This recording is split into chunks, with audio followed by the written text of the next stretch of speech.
Bonjour à toutes et à tous. Bonjour à tous. Aujourd'hui, on va parler, Stam, tu vas expliquer le verdict qui est intervenu dans l'affaire Priscilla Majani le 4 janvier 2023.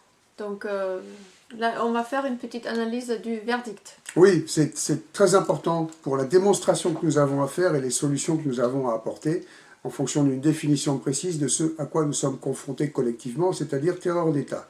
Bien, le verdict, le 4 janvier, a été rendu contre Priscilla Majani avec 2 ans et 9 mois de prison ferme, non aménageable. Je crois qu'il y a eu une amende aussi, il me semble. Et cette condamnation à de la prison ferme est quasiment la peine maximale parce que pour l'infraction de soustraction de mineurs, qui est une infraction délictueuse, la peine maximale est de 3 ans de prison ferme. Donc c'est exactement le type de jugement qui est rendu quand une infraction est définie avec un élément moral absolument ignominieux, crapuleux, aucune circonstance atténuante, et de préférence aussi des récidives. Parce qu'une personne, ce qu'on appelle une personne primaire, prend rarement de la prison ferme, surtout dans ce courant dégoulinant de laxisme de notre imposture judiciaire, et encore plus pour une histoire d'une maman qui simplement a voulu, quand bien même se serait-elle trompée, protéger son enfant. Donc manifestement, là, ils ont voulu faire un exemple. Ils ont fait un exemple de pure terreur d'État, et pour qu'on le comprenne bien, je vais donc vous décortiquer certaines choses concernant ce verdict, bien sûr, parce que la première chose qui frappe, c'est le fait que d'un côté, ils aient lâché du lest, et que d'un autre, ils aient mis le maximum. C'est quand Oui, même... parce qu'il y avait aussi l'accusation de dénonciation calomnieuse et mensongère qui a sauté d'un coup. Voilà, donc la première chose que l'on constate, c'est que d'un côté, ils ont lâché du lest, de façon franche et nette, parce qu'ils n'ont pas mis une petite peine pour la dénonciation calomnieuse. Ils ont carrément relaxé. Curieusement. Donc qu'est-ce qui s'est passé? Et pour l'autre, ils ont mis la peine maximale. Quasiment la peine maximale. Alors, pour bien vous expliquer ce qui s'est passé, je vais très rapidement faire un petit récapitulatif, un petit zoom sur une base fondamentale du droit pénal français. Il y a 3 éléments. Voilà, alors, il y a, pour constituer une infraction, sachant que en termes d'infraction, il y a un classement tripartite, il y a la contravention, le délit et le crime, et concernant la soustraction de mineurs, c'est un délit. Donc, pour constituer une infraction, et en l'occurrence l'infraction de soustraction de mineurs, il faut que l'accusation réunisse 3 éléments dits éléments constitutifs de l'infraction. En premier lieu, il doit y avoir l'élément légal. En deuxième lieu, il doit y avoir l'élément matériel. En troisième lieu, il doit y avoir l'élément moral ou intentionnel. Rapidement. Donc là, L'élément commençons légal, avec l'élément rapidement. légal. On a bien un élément légal dans cette affaire. Absolument, on a un élément légal parce que si l'on compulse les textes de droit français, le code pénal et le code de procédure pénale, soustraction de mineurs est effectivement prévue. Bien. Élément matériel. Alors, élément matériel, nous avons effectivement un élément matériel, puisqu'il y a bien une commission d'un fait, et il faut appréhender si ce fait a été commis dans la loi, dans l'application, dans le respect de la loi ou non, par Priscilla Majani, qui peut être mis en forme d'une soustraction de mineurs délictueuse, qui est effectivement d'avoir soustrait Camille. À quoi? Ça reste évidemment à définir. Donc nous avons bien l'élément légal et nous avons l'élément matériel, indiscutablement. Troisième, élément moral ou intentionnel. Ah, ben c'est là que ça se corse. Parce que concernant la soustraction de mineurs, il n'y a pas grand-chose que l'imposture judiciaire puisse coller en termes d'élément moral ou intentionnel. Comprenez bien que l'élément moral ou intentionnel, c'est ce qui doit donner la connotation crapuleuse au fait reproché à Priscilla Majani. C'est-à-dire ou démontrer la volonté de violer la loi avec malveillance, et ou de nuire à un tiers ou de commettre quelque chose de malveillant, mais absolument pas dans l'idée de simplement protéger son enfant. Donc le grand classique pour coller un élément moral en matière de protection de l'enfance, de soustraction de mineurs à une menace criminelle, il est pour l'institution judiciaire, c'est-à-dire, je mets des guillemets, pour ce service d'inquisition, d'accuser le parent protecteur de diffamation envers l'ex-conjoint qui viole l'enfant. Donc ces deux infractions vont de pair. Soustraction mineure avec dénonciation calomnieuse et mensongère en principe. Parce que pour élément intentionnel, il faut une base. Pourquoi parce que elle est manipulatrice et elle veut nuire à son ex-mari. Voilà. C'est ça, communément, enfin dans tous les autres cas, c'est un peu ça. Voilà. Et dans celui-là aussi. Alors, qu'est-ce qui s'est passé? Ils ont relaxé Priscilla Majani pour l'accusation de délation calomnieuse, de dénonciation calomnieuse. Il n'y a donc plus d'élément moral pour constituer l'infraction de soustraction de mineur. Et pourtant, ils lui ont quasiment mis la peine maximale pour l'infraction de soustraction de mineur, qui donc n'est pas constituée. Voilà. On peut dire qu'on se trouve dans un non-sens juridique complète. Donc, de toute évidence, les ignobles en robe noire se sont pris les pieds dans leur robe. Alors certes, au détriment de Priscilla Majani, bon ça c'était plus ou moins une évidence absolue, puisque nous parlons de terreur d'État et qu'ils ont voulu faire un exemple. Un exemple de Priscilla Majani. Pourquoi spécifiquement de Priscilla Majani? Parce qu'ils font un exemple de toute personne qui prétend se faire justice ou pallier l'immonde et généralisée trahison de l'institution judiciaire. Comment se sont-ils pris les pieds dans le tapis? Eh ben, nous avons une explication ou une théorie assez simple, avec un élément factuel, qui est intervenu. Il y avait un témoin qui est apparu comme par magie, un jour avant le verdict.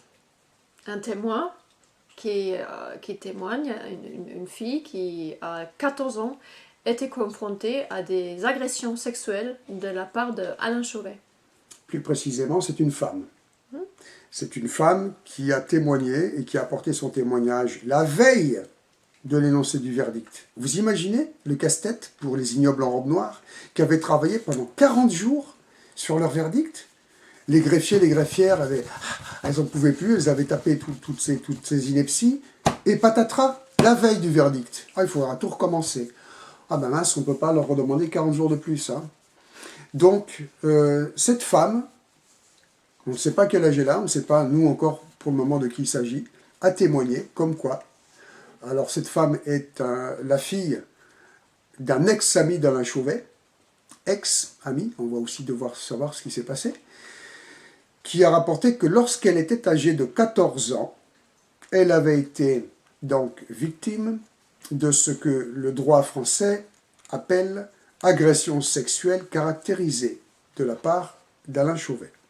Plus précisément, l'individu la coinçait dans des coins et la plottait, la tripotait, en essayant d'obtenir plus.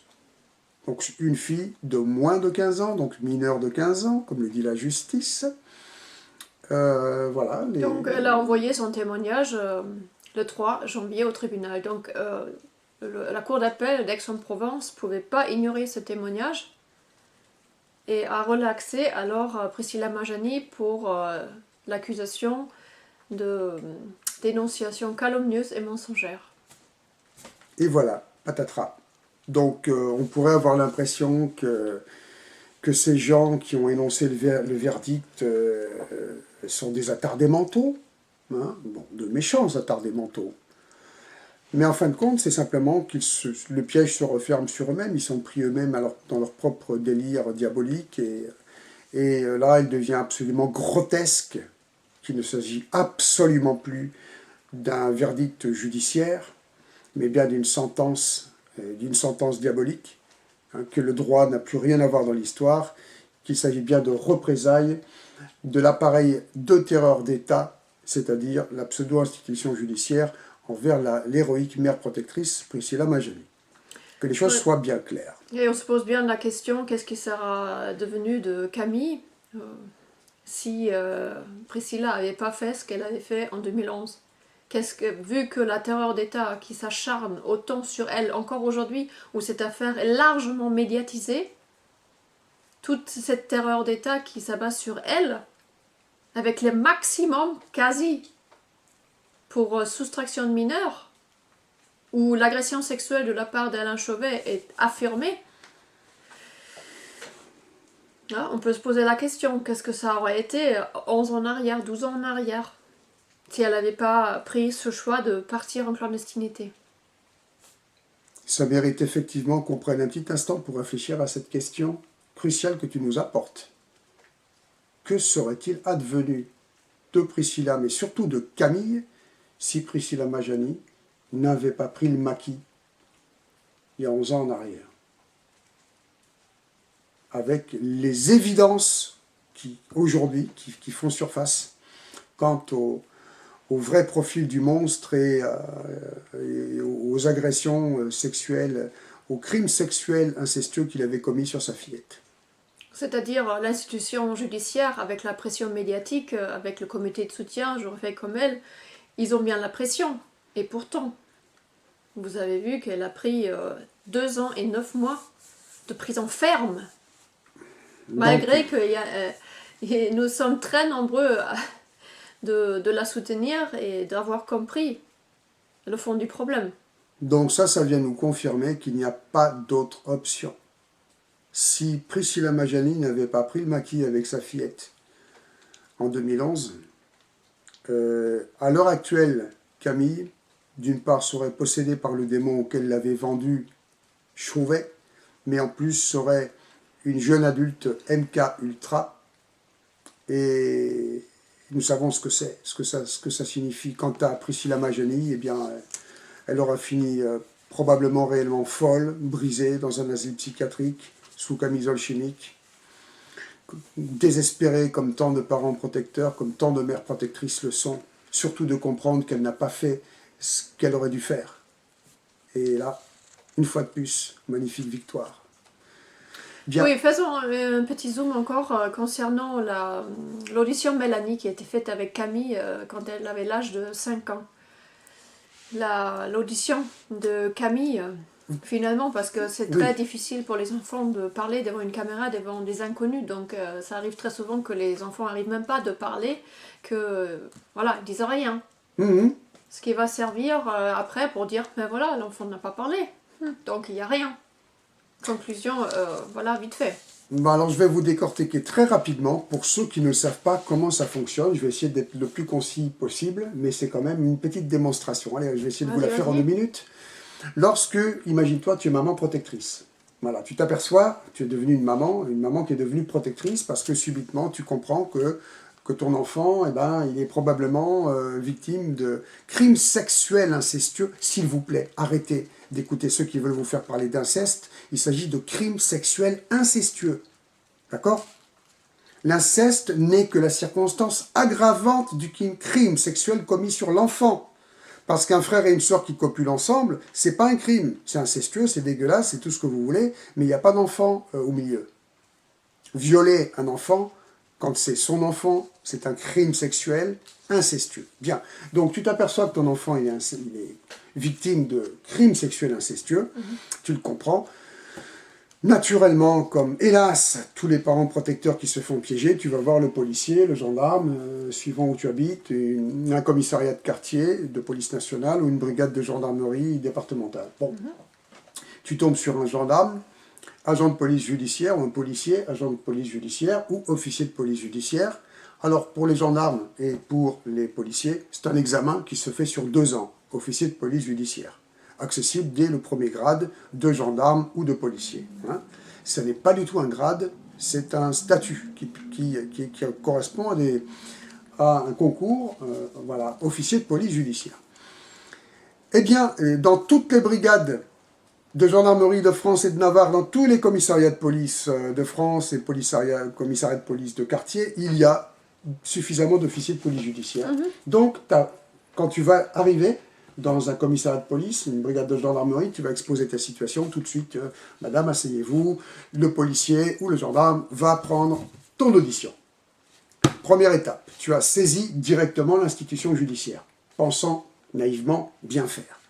Donc en théorie, il y a assez de monde n'importe où on va pour prendre la déclaration d'un enfant. Ça, c'est une petite parenthèse vraiment qui est indispensable à faire parce que nous avons trop lu à droite et à gauche que eh bien, les pauvres magistrats n'auraient pas assez de moyens. La preuve, il n'y aurait, je crois, qu'une brigade spécialisée pour faire les auditions Mélanie dans toute la France avec 300... non, il y a des OPJ dans la France entière, je ne sais pas combien de milliers.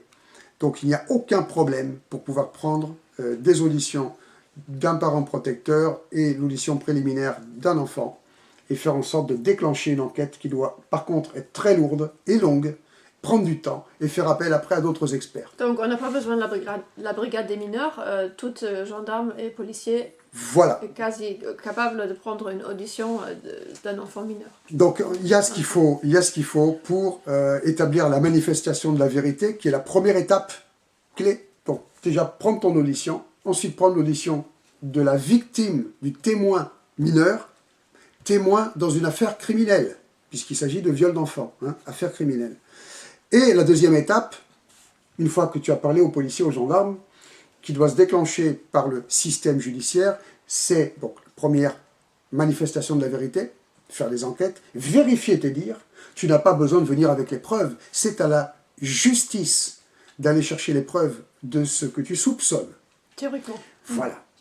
Ça n'est pas non plus à toi de prendre l'initiative de protéger ton enfant en prenant la mesure de précaution élémentaire qui est soustraction à la menace. On n'expose plus l'enfant, on ne permet plus qu'il soit exposé aux prédateurs suspectés. Si les lois étaient appliquées. Voilà, parce que c'est à la justice de le faire. Ouais. C'est à l'institution judiciaire, vous dites, bon madame, de la théorie. Voilà, maintenant que j'ai pris votre déposition, qu'il y a une suspicion de viol de mineur par ascendant, eh bien, nous allons déclencher une enquête et puisque vous devez remettre l'enfant dans le cadre d'une garde alternée, d'une mesure de garde alternée, nous vous enjoignons de ne surtout plus remettre l'enfant à son géniteur le temps de l'enquête, au moins. Oui, pour que la parole de l'enfant se libère aussi. Aussi pour que la parole de l'enfant se libère, mais surtout, pour la protéger. Principe de précaution, pour que l'enfant soit protégé au cas où.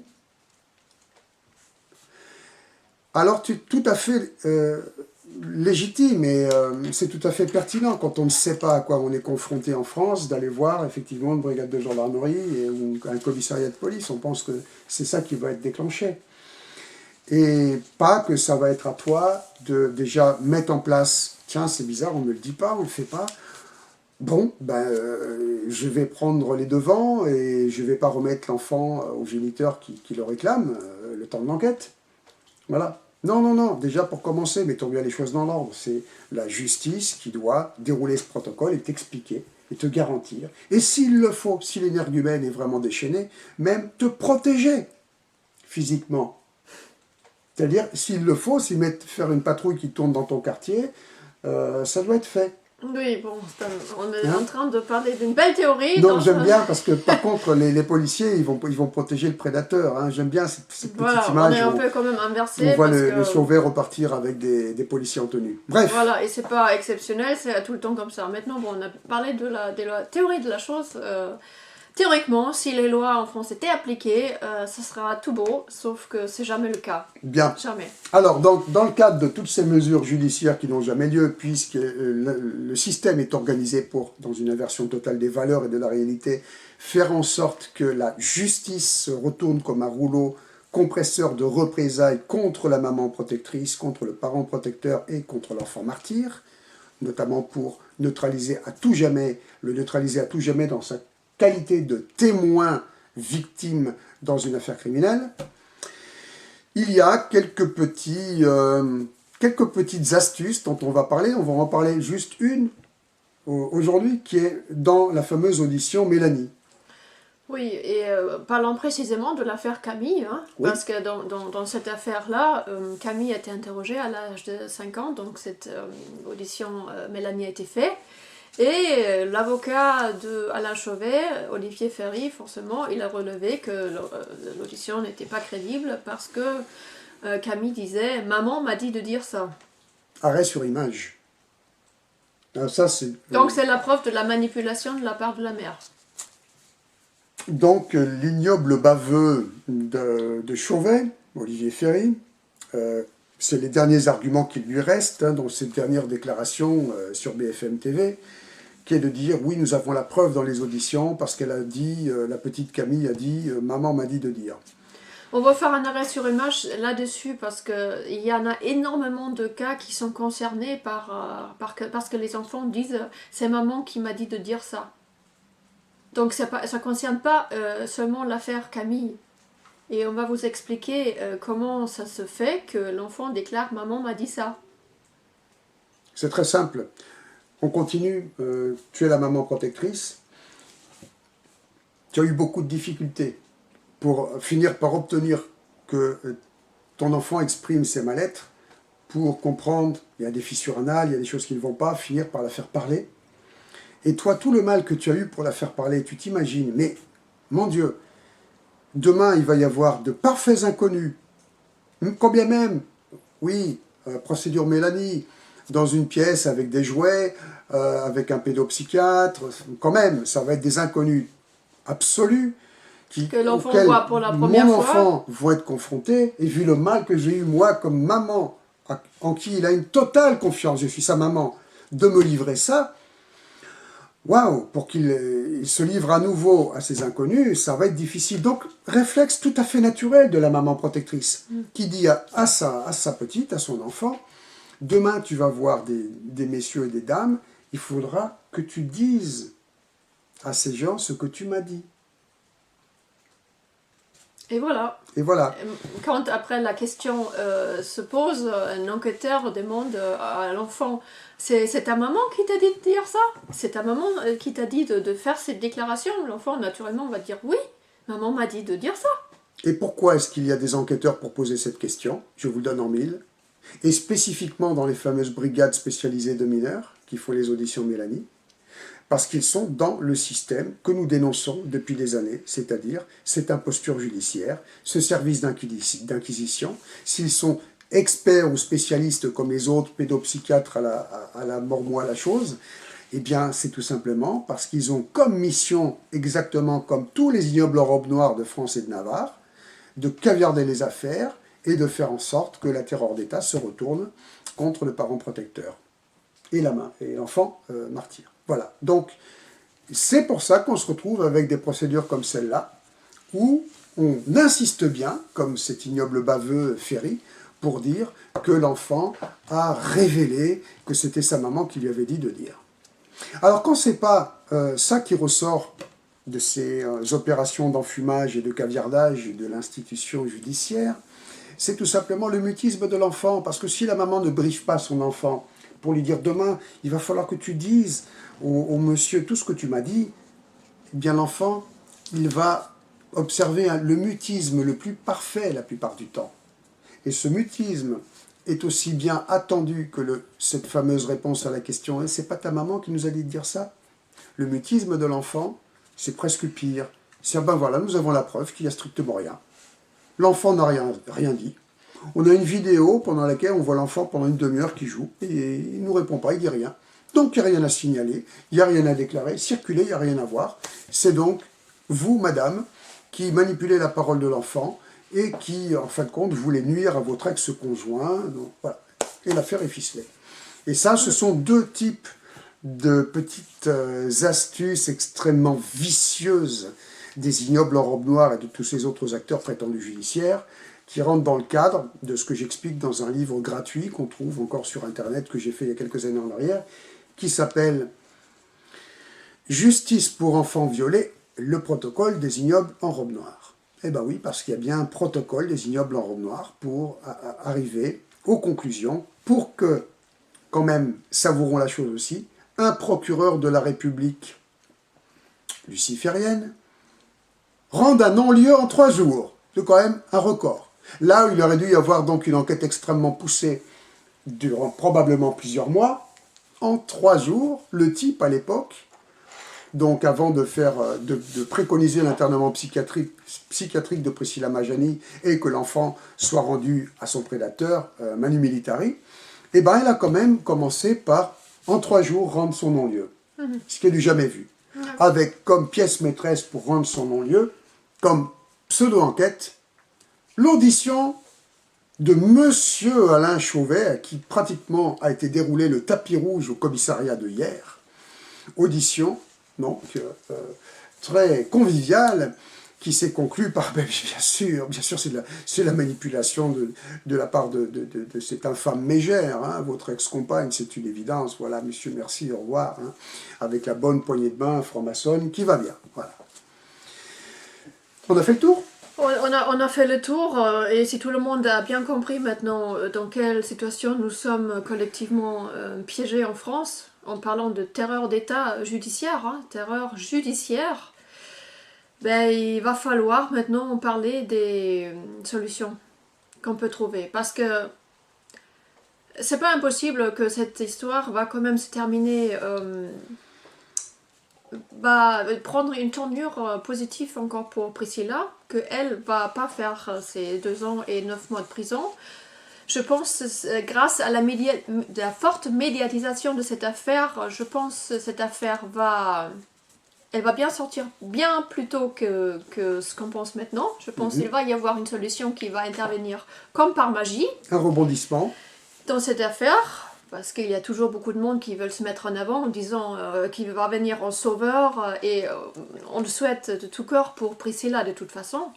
Mais nous voudrons qu'on trouve une solution collective.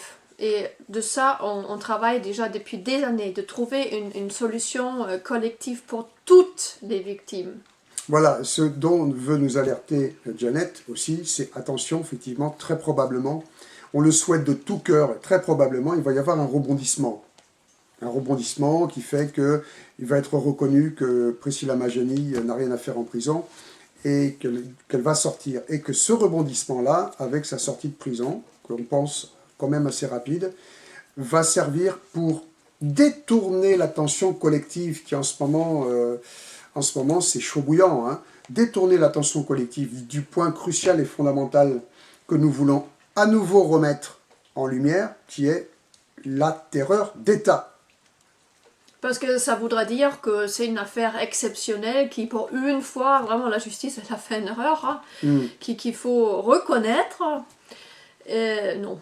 Non. Donc si vous n'avez pas compris, vous pouvez regarder nos travaux qu'on a fait pendant toutes ces années, les réseaux de l'horreur, ou Jeannette Zeyman-Stanmayo, le retour, tout ça disponible gratuitement sur internet. Les livres, l'affaire Vincent au cœur du terrorisme d'État. Également. Justice pour enfants violés, le protocole des ignobles en robe noire. Il y aura d'autres livres aussi chez un éditeur très prochainement. Donc, toute cette matière sera toujours disponible, mais surtout, comprenez bien, restez focalisés sur le vrai contexte, en sachant qu'en ce moment, derrière, je l'ai dit dans la dernière vidéo, derrière la magnifique initiative d'Eva Darlan, le soutien, le comité de soutien à Priscilla Majani avec J'aurais fait comme elle, eh bien, il y a évidemment maintenant, ça se bouscule pour tirer la couverture à soi, avec toutes ces grosses associations prétendues de protection de l'enfance qui vont vouloir apparaître comme des sauveurs, évidemment, alors qu'ils ont participé toutes ces années à enfumer le public, à enfumer les parents protecteurs, pour surtout qu'on ne parle pas de ce point crucial, fondamental, de cette terreur d'État, alors qu'en fin de compte, oui, il y a des contre-mesures collectives. Parce que vous vous rendez bien compte que c'est une situation qui est insoutenable. Là, nous avons enfin une victoire avec cette mère protectrice héroïque, Priscilla Majani, pour combien d'échecs? Pour celles qui ont eu le courage héroïque de partir en cavale avec leur enfant. Donc il faut une solution collective. Et tout à l'heure, je parlais de ce que doit amener la justice en termes de résolution de ce genre de problème. Hein, il y a la soustraction à la menace, qui est un acte fondamental. Donc là, la menace à laquelle nous sommes confrontés, il faut y soustraire les enfants martyrs, les enfants trahis par l'institution judiciaire, avec les parents protecteurs, et ça, c'est un coup de poker, c'est quelque chose qui repose beaucoup trop sur l'aléatoire, sur une chance magique pour pouvoir arriver à terme. Donc il nous faut une solution collective, et nous en avons une belle solution collective. Nous avons une belle solution collective, par contre, on va en parler la prochaine fois. si vous de voulez bien. cette solution. Et nous ne parlons pas encore de neutralisation de la menace, parce que là, ça devient un peu complexe, ça sera un autre volet. Mais vous aurez bien compris que la menace, en fin de compte, c'est pas simplement cette reproduction exponentielle de prédateurs qui sont impunis. C'est ce qui permet cette reproduction exponentielle de prédateurs. Et c'est ce qui assure l'impunité totale à ces monstres. C'est le système dans lequel nous sommes piégés. Donc, mes chers amis, restez bien éveillés, conscients face à ce que nous, dans un deuxième souffle, mettons à nouveau en lumière comme réelle problématique. Et on vous dit à très vite. Merci pour votre écoute. À bientôt.